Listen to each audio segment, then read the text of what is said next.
everyone. Welcome back to the Be That Create That channel. I'm so excited to be able to share more of these interviews with you as we go. I'm meeting people from all over and finding that leadership means different things to different people and at different times. But everybody, as we've talked about before, as part of this channel, everybody has the opportunity to create their own leadership lifestyle. So whether I have had some coaches on, I've had yoga instructors, I've had stay-at-home moms, I've had homeschool teachers. We've had a variety of women on that share different ways that they are taking what they love to do, adding some energy and passion to it, and really going out and making an impact in this world. And we need more of that, right? So I want to make sure that we take the time to celebrate those that have the courage to be visible and do that. So today's episode is no different. I'm bringing on Myriah Wallace. Going to go ahead and bring her from backstage so that she can take the time to introduce herself and share the passion of what she's doing these days as well. All right. Welcome, welcome. All right. Morning, or I guess afternoon. Right. The other thing I've noticed doing some of these interviews is I've had people even from like the UK. So when we are airing them, it's like, okay, is it morning for you? Is it afternoon? Is it lunchtime? At least for you and I, we're in a close time zone. So yes, not too bad. So why don't you just go ahead and share with us, Myriah, what is it that you do as a leadership and executive coach, and how did you get onto this path to be where you're at right now? Okay, yeah. So actually, it sounds like you and I do very similar things, and with a lot of your experience and background, it's a little intimidating because from one leadership coach to another, you tend to do a lot of comparison. But I got here via a kind of weird a way. So I'm a licensed professional counselor by training and degree and everything. Then I found myself in leadership at a behavioral health center in a hospital. And I just took on more and more leadership. And before I knew it, I was overseeing 4 different departments. And as you know, with so many different locations and departments with different policies and procedures, it can get chaotic. So I found myself very stressed, and I knew kind of what I had in mind, and I felt what I was doing as a leader was, on the right track. And I started picking up on some of the things that maybe leadership above me could have implemented to support a better working environment. So kind of just learned, and I decided, hey, I want to help people like me that are in a leadership position who are trying to do it all. So I thought maybe I'll work on counseling with these high-level executives, C-suite, but you have to diagnose somebody formally to work with them with mental health diagnosis to be, reimbursed by insurance. And that's where I thought, hey, these guys actually could benefit from coaching, more so than actual counseling, because we're going to do a lot of motivational interviewing, goals, reaching your goals and that sort of thing. So that's how I got where I'm at today. And one of my caveats I always try to tell people is I'm going to work on being very well behaved because I tend to say things a little bit inappropriately due to the therapy background. You have to have kind of a sick sense of humor to get through some of that trauma, so but that kind of goes into my leadership and coaching style too. I try to do it real. I don't want to speak a lot of corporate jargon, so that's how I am where I am today.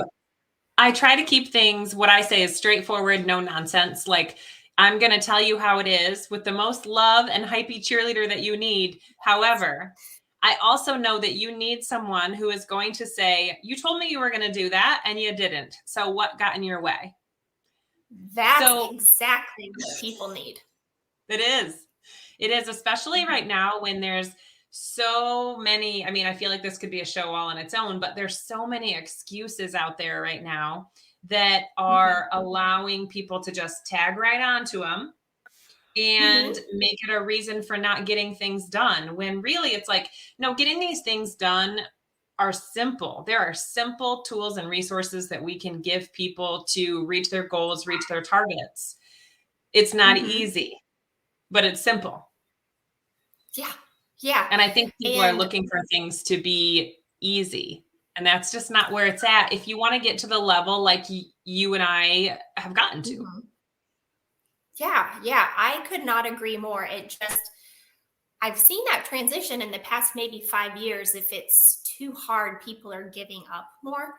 And I Mm. don't know. One of my theories is that, once we got to this Zoom and um, culture where we're always on calls, there's like this false sense of optimism that we all have to put on, like, oh, Mm. everything's fine. Yeah, to agree with others. But it may not be okay behind the background and you're struggling, but you're just kind of, glazing over to fit in with the Zoom crowd.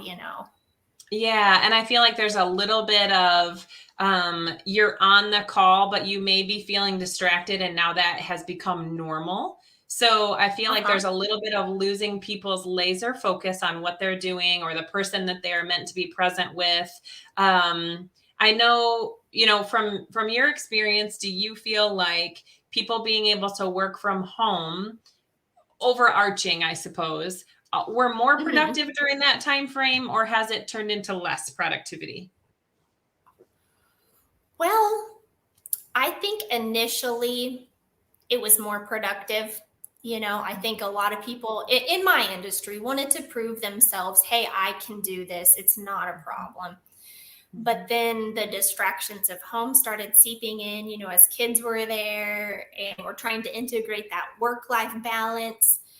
And people are kind of waking up later, or they kind of throw off of a schedule, when you're working from home. It's not a regimented schedule. So I've seen kind of, hey, things were working really well initially, and now maybe not so much. And then you Mhm. take that connection, that workplace connection away. People are a little bit more disengaged from their coworkers, and Mhm. you don't have that relationship aspect. So that Well, plays a big yeah, role. yeah, and I would also say, going into that, like the leadership, the culture is going to be the way that the leadership wants it to be. So when Mhm. you're working with someone, do you guys touch on culture, communication? How do you start with something like that? Culture is everything to me. If you don't have a good foundation and a good culture, your company, they need to rethink their strategy. So Mhm. that's kind of one thing that I'm kind of delving into a little bit more, instead of just solely one on one, Mhm. doing a little bit of more of the company culture consulting. Mhm. And I get a lot of that. I don't know. Have you read Kim Scott's book on radical candor? Oh, I haven't. I've heard of it, but I have not Yeah. read it. It's fantastic. She basically wrote a book about everything I've thought, my whole life. And she Yes. reinforced, a lot of the way that I was thinking, and how companies need to change the way that they're acting, treating employees, and everything like that. And it's just phenomenal. So I've gained so much knowledge from her book. Yeah, I'll have to take a look at that. So Yeah. what is one tool that you feel like you can give your one-on-one clients that seems to make that, we need a little motivation to get some momentum behind our transformations. So what is something that you would be able to offer them, or you work with them, that you feel like really helps them go, I can do this. I can be a better leader, and you see a change in them. Uh-huh. So I glean a little bit of motivational interviewing from the behavioral health world. Mhm. So we kind of use this 1 point, 10 point scale. I check in, where are they, on their goals, where are you from, today, what are you, if they rate themselves a 6 on how confident they feel that they are, Mm. achieving their goals as a leader. I'll probe into that a little bit more and say, a 6, what makes that a 6 today? Tell me about that. And then instead of just moving forward, I will ask a little bit, well, what's holding you back from moving from a 6 to a 7? And then we kind of delve in a little bit there. And then with that, we find some of the obstacles, in the middle, of what, and I say, well, if you could achieve that 7, what's, holding you back from that 8? And, usually by the time the session ends, we've got some motivating factors and we figured out a lot of the barriers. And that's kind of how I like to start things. I love that because, a lot of times when people go into coaching or consulting, they go into the conversation feeling like you're going to tell me how to fix everyone else. Yeah. And the first thing that we need to do is bring that circle right back around and go, okay, so how are some of the behaviors and patterns that you're doing right now affecting these other things that are happening, and really starting in the center, right? So when we think about leadership, everyone has a different answer. So I'd love to hear yours of how would you either describe or define leadership for somebody if they just say, what is leadership? Because I know Google just tells me leadership is leading people. Okay, Google, that doesn't help. What really? So how would you describe it? Well, I think that has changed over time for me. So probably I when I was younger, I had an idea of more of an, a democratic or, even, a hierarchical standard where, you've got the boss and the boss kind of has the overall say of what the employees need to do, how they need to act. But as I've delved into things and experimented, I'm kind of at this point now where I'm like, leadership is being there for your team. You've got to make sure they have their needs met, that they're on the right track, and then you can take care of you, do your job. But if everything's going good for them, you're there for them, your leadership should be a little bit more smooth moving forward. Yeah, I think that's servant leadership really is, when I think about my team, to get the best from them for our company, for our opportunity, for our whatever, how do I make sure that they're in the best place possible? Because we're not at a point right now with these teams that we can force them. It's more of like, how do I encourage them, influence them, get them excited about what we're doing in order to make the company or team or organization be better. It's just such an interesting difference in the way leadership is now than what it was maybe when our parents were working full-time careers. Yeah. One of my former directors, he grew up, where everybody was loyal to one company. You worked really hard, And so when he came to the mental health world, he was like, what is a mental health day? Or why do you need time off? He was just like, what is this stress and trauma you guys speak of? And, but after working with him for 7 years, he came around and his leadership transformed, and he had a great impact on me. He taught me a lot of old business, productivity, Six Sigma, lean, but he transformed, and it was just amazing to see that he actually started really transforming the culture, caring about the team. And I owe him quite a bit of credit to being the person I am today. Isn't that interesting? When you speak of mentors, so when I was 16, my mentor was our general manager for a restaurant. And I remember him telling me his job was to create atmosphere. His job was to develop other leaders. And his job was to create an atmosphere where people love to come to eat and people love to come to work. And it was amazing. And when you think about that, was 1995. That was a very... Yeah, that's kind of unheard of. Yeah. And he was in his 20s at the time. So also like they're a very, young into leadership, but it was so profound that to think about that. And what's interesting is now he's the owner of the restaurant that I'm an operating partner for. And that same restaurant is the one that I started at when I was 16, and he was the general manager. So Yeah, he's really been a mentor for me, kind of full circle. But I do remember him saying, my job is to create atmosphere, one where people love to come to eat and people love to come to work.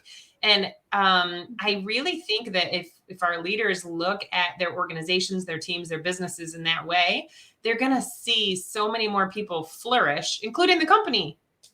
Yeah, yeah, exactly. If you serve your people, you treat your people right, they want to do a better job for you. And then you have profits, they treat your clients, they treat your customers, your patients so much better when they're happy to be there. If we just start ground up servant leadership, it's a culture Mhm. change. And I'm surprised he started that in 1995. That's absolutely 1995. unheard of. So, share with us maybe, obviously, as an executive coach and being in the health field, I'm sure that you probably had yourself some, I don't want to say strict, but non-negotiable things that you do that make you feel successful. Maybe it's an every day, maybe it's an every week, every month, whatever. But what's something that you would say that you do kind of religiously or continuously that you feel like makes you feel successful? Well, when I was in leadership, I think checking in on my people, we would have team meetings. And then I noticed that those one on one meetings, establishing that every 1 or 2 weeks was invaluable to my team. It took up a lot of time, it really did, to try to meet with every single person. And sometimes you have to push that out. But when you do that, check in on them once every 2 weeks, for 30 minutes, that is something that transformed my team, my culture. They felt like Mhm. I invested in them, I trusted them, and they were able to work a little bit better knowing that I had their back. And if I got busy and I started canceling meetings or, kind of brushing things off when I got stressed, things just kind of went haywire, like, hey, I don't feel like you're there for me. Are you okay? So that's Mhm. one thing I learned, is having your one-on-one meetings with your employees are key. If you can't do that, find a way to do a small group meeting too. Mhm. Why don't you share with us something that you are creating right now or working on that has you excited? Okay, well, the thing that I'm doing, I've created a few videos just on how emerging leaders can leverage emotional intelligence to become, Mhm. a little Mm. bit better, to excel. But right now, and I don't know if you've experienced this either. I'm kind of curious, is that I've noticed people, or new leaders especially, are having trouble with constructive criticism for their employees, or leading those difficult conversations. Sometimes it comes off too strong, or sometimes leaders are, don't want, like, it goes back to you saying they want it to be easy. Mhm. So they just brush it off, like, oh, it's fine. Yeah, I know you won't make that same mistake again. So I'm starting a small workbook for a new leader in how to develop their skills in constructive criticism and leading difficult conversations. Yeah, that is going to be very helpful because I do think it is the beginner leader who, well, I don't want to hurt their feelings. I don't want to Yeah. upset them. What if they Mhm. quit? And, the advice that I give in short is I'll usually say, this person is a friend or someone you care about, right? Yep, Mhm. this is someone I care about. Okay. So give them the feedback in a tone in which you are showing that you care for them as a friend and it's valuable feedback, and feedback is a gift. Mhm. If you go with the intention of proving them wrong or pointing something out or criticizing, then that's the tone that's going to come out. Yeah. But if I really care about this person as a friend, then that's the tone that's going to come out.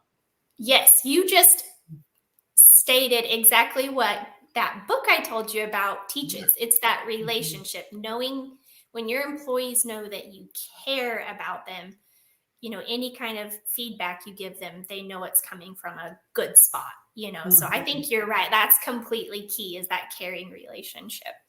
Yeah. And so I have your website up on the screen and I'll make sure it gets in the show notes as well. What are some things that they're going to be finding on your website? So just right now, it's pretty simple. I just talk about how I operate, some of the problems that my clients have when they come to see me, and then give you a list of what you hope to achieve by working with me. And then I talk about a few of the packages that I offer and a little bit about me, too. I know if you want to know more about me, feel free to email me about all my credentials, all of that. But I really want my website to speak to you guys too. So if it sounds good, you think we would work good together, read through that. But if not, I say match is key. Find yourself another coach that you feel that you would work well with, because that relationship is key. And then I've got some access to my videos, and I will be plugging in that freebie for that workbook coming up shortly. Awesome. I love that. And we can teach people to be resourceful. And still, I feel like once they're resourceful, they still need a mentor or a guide or a coach in some way. I mean, even as a coach, I have a coach. I think we always have to have somebody that holds us accountable, or someone that we can bounce those ideas off of. I mean, it's women supporting women, basically. Yeah, I couldn't have done it without my copywriting, my marketing coach. If I hadn't utilized those people myself, it's like I would be lost. Yeah. Yeah. And so many people are trying to do it on their own behind the scenes. They're saying, well, I can do this side hustle. I love that you have something on the side for extra income. Let's make sure you're not wasting your time. And money. Yeah. Get yourself someone who can help. Awesome. Yes. Well, thank you so much. I've had you on hot seat now for 20 minutes, but I want to appreciate your time coming on here to share with the community and the audience as well. I love what you're doing out there. It's near and dear to my heart, and especially in the health field. I think that is a necessary thing, and I appreciate that you are doing that. If you guys would like to get to know Myriah more, obviously, again, I've got her website up here. Plus, I'm going to have it in the show notes for us as well. And then when that workbook comes out, I know that's going to make an impact on people. So that's exciting. Thank you. Thank you. Yeah. Thank you so much for being on today. Thank you guys for being part of this episode. You know that if you want more conversations like this, you can find us on YouTube, follow the podcast, and also in the Female Leader Headquarters on Facebook. And we'll see you on the next episode. Thanks again, Myriah. Awesome. Bye, guys.